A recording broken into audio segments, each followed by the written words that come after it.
That's why we made the largest increase in investments for veterans in decades. Last year,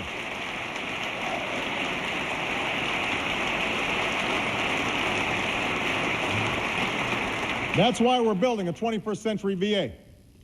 And that's why Michelle has joined with Joe Biden to forge a national commitment to support military families.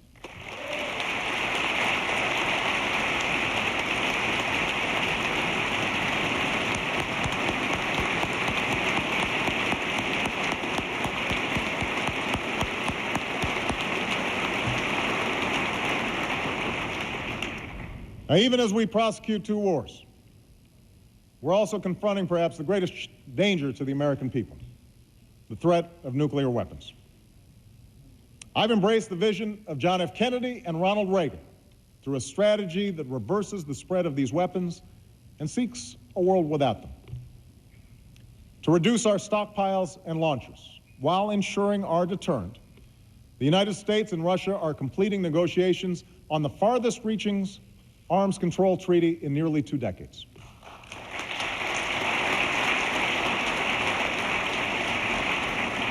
And at April's Nuclear Security Summit, we will bring 44 nations together here in Washington, D.C. behind a clear goal: securing all vulnerable nuclear materials around the world in 4 years so that they never fall into the hands of terrorists.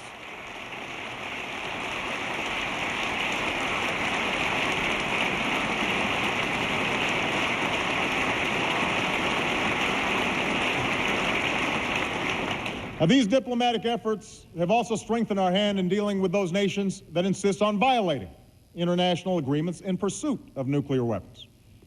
That's why North Korea now faces increased isolation and stronger sanctions, sanctions that are being vigorously enforced. That's why the international community is more united and the Islamic Republic of Iran is more isolated. And as Iran's leaders continue to ignore their obligations, there should be no doubt they too will face growing consequences. That is a promise.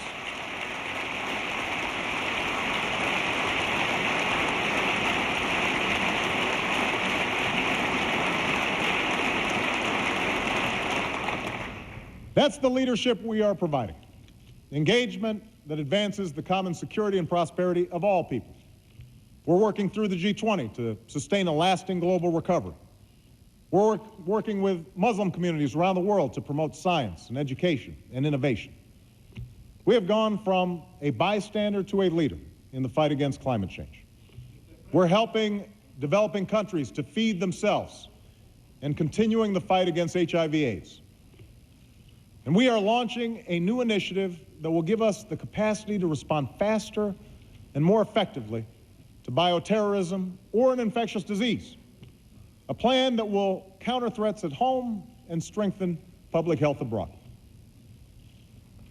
As we have for over 60 years, America takes these actions because our destiny is connected to those beyond our shores. But we also do it because it is right. That's why, as we meet here tonight, over 10,000 Americans are working with many nations to help the people of Haiti recover and rebuild.